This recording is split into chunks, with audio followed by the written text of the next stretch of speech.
An after-action review, AAR, in the fire service is a structured, systematic process used to evaluate an emergency incident, training evolution, or significant event after it has been completed.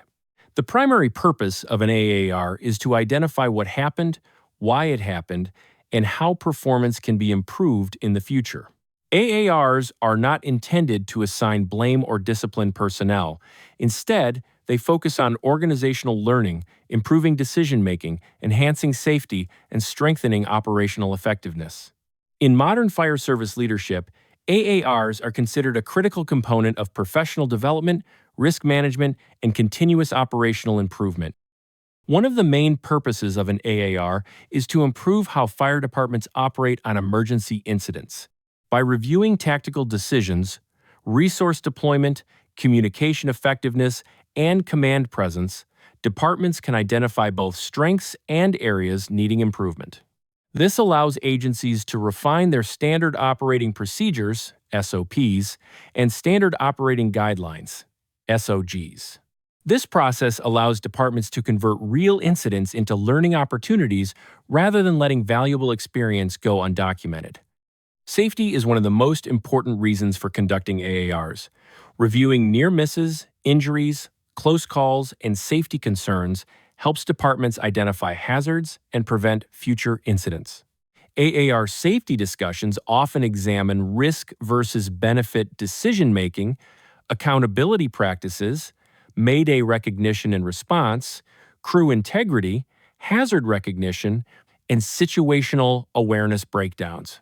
When done correctly, AARs help build a stronger safety culture where members feel comfortable discussing mistakes openly to prevent future tragedies. By reviewing how operations unfolded, departments can detect unsafe behaviors or gaps in safety protocols, ultimately preventing future injuries or fatalities. These reviews support compliance with NIOSH and NFPA recommendations. AARs are valuable leadership development tools, particularly for company officers, chief officers, and future command staff. Reviewing incident command decisions allows officers to better understand strategic and tactical thinking. Leadership development benefits include improving command presence, enhancing decision-making under stress, understanding tactical priorities, developing critical thinking skills, and learning alternative strategies. AARs often identify training gaps. If multiple incidents reveal similar challenges, departments can adjust training programs to address those weaknesses. This creates a direct connection between operations and training, ensuring training remains relevant and practical. Fire departments that regularly conduct AARs develop what is often called a learning organization. This means the organization actively seeks improvement rather than maintaining outdated practices. Organizational learning benefits include knowledge sharing, capturing lessons learned, improving institutional knowledge, standardizing best practices, and improving intercompany coordination. Fire department AARs offer multiple benefits that strengthen the organization as a whole. Operational benefits include improved incident response, better coordination between companies, and the identification of recurring issues or emerging trends.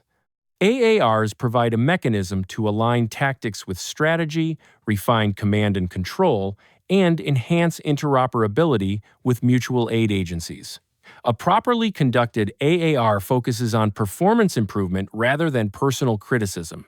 The best AAR environments promote psychological safety where firefighters feel comfortable speaking honestly. AARs also improve communication, support professional development, capture best practices, and reduce organizational risk and liability. There are many different AAR delivery formats, but one size does not fit all. The delivery of an AAR can be broken up into three categories: informal, semi-formal, and formal. Here is a description of each type of AAR. The informal crew hot wash, often led by the company officer in the cab or back at the fire station after clearing the scene. Next is the semi-formal on-scene tailboard AAR, which is led by the incident commander prior to terminating the incident and releasing resources from the incident back to their home stations.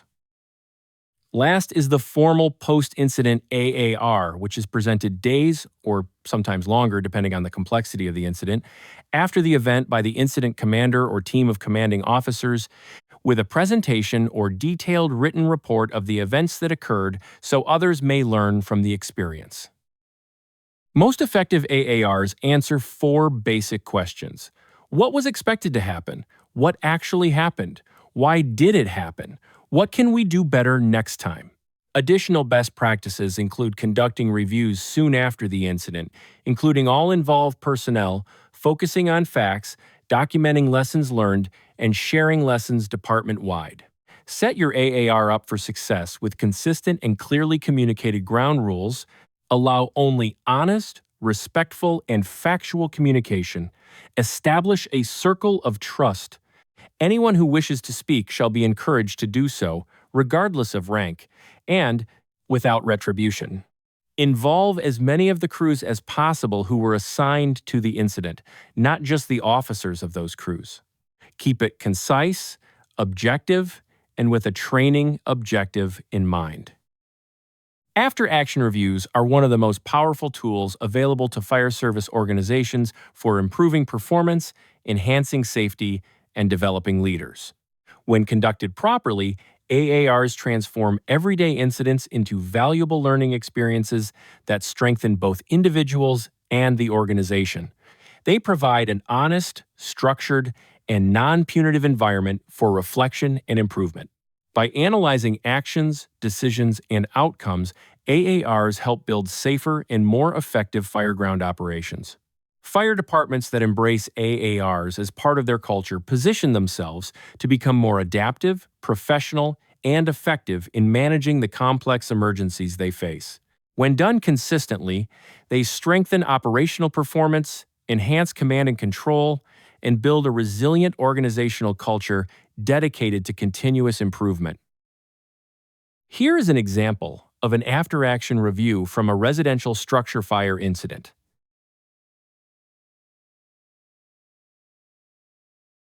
At approximately 14:25 hours, units were dispatched to a reported residential structure fire with smoke showing. First arriving engine reported a single-story wood frame residence with heavy smoke and fire showing from the garage extending to the living space at the Alpha Delta corner. Engine 1 established command and initiated an offensive fire attack. A primary search was initiated simultaneously with fire attack.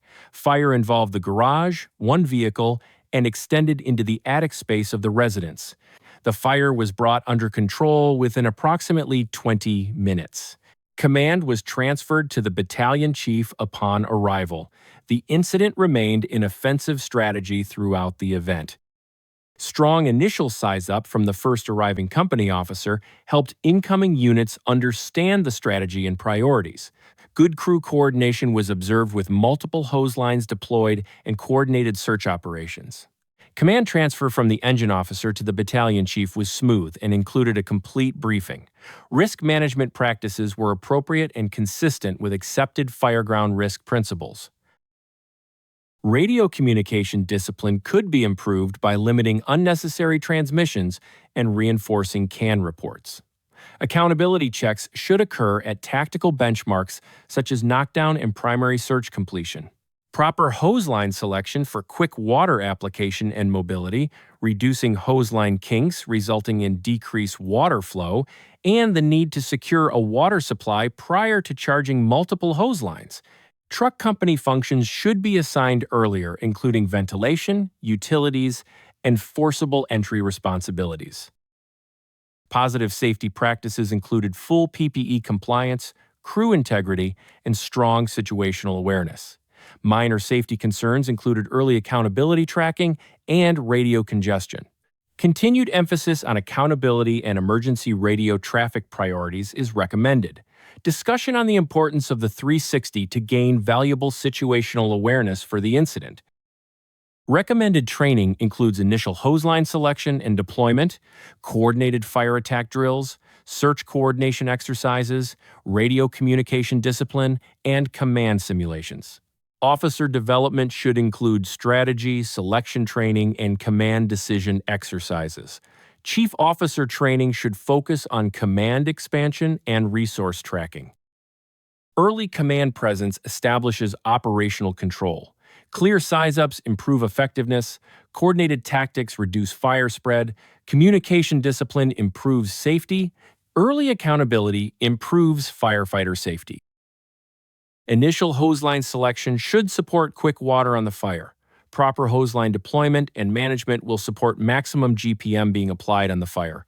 Reinforce can reporting procedures, conduct communication drills, review accountability benchmarks, conduct command simulations, reinforce early assignment of truck company functions.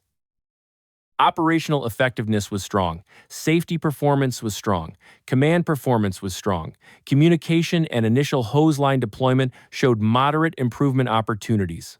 Overall, the incident was considered successful with minor improvements identified. The goal of the after-action review is not to criticize the past, but to improve future performance through honest evaluation and professional discussion. Thank you for watching and look for more training tip videos coming your way.